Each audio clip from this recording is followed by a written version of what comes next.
My heart is happy. There you go. My heart is definitely happy today. Not only to be receiving a beautiful home for Homes for Our Troops, but to see the sea of people out there that are supporting us and that have supported us and that have shown us love and just are there for us 100% of the time. And I can't even express how happy my heart is.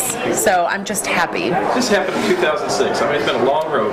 Yes, 2007 actually. 2007. Mm-hmm. Tell me a little bit about that. What actually... Oh, God.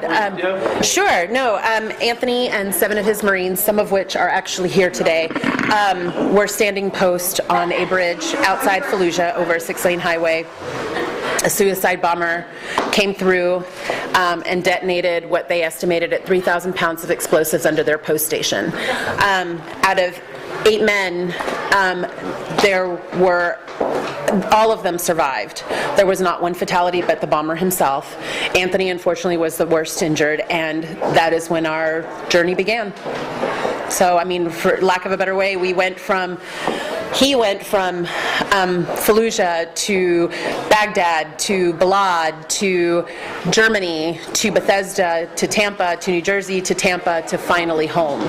So it's been a very long and trying and challenging almost 4 years. What about medical from here on in?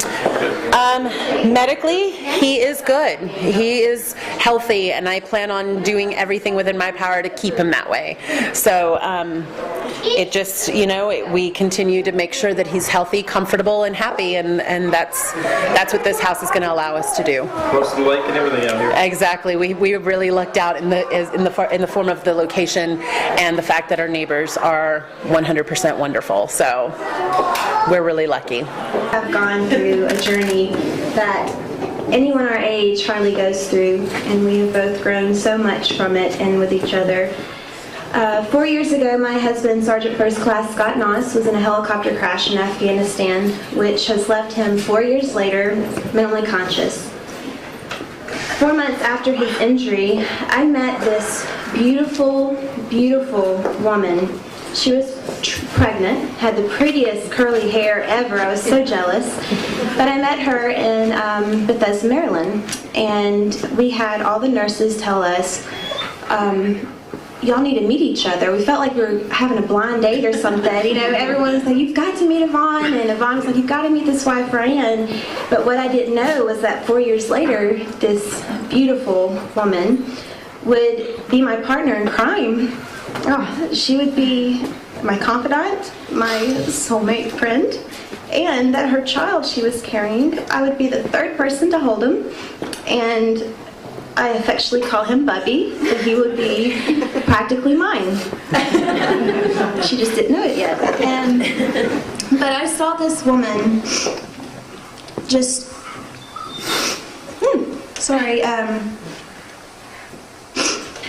she really tightened up the straps of her boots. She trudged through trenches that you could never believe, because I was right there beside her. I have seen her walk the halls of the Pentagon. I have seen her look straight in the faces at people, the Marine Commandant, 4-star generals of the Army, and the SOCOM commander. I've seen her tell people that and expect the treatment that Anthony deserves.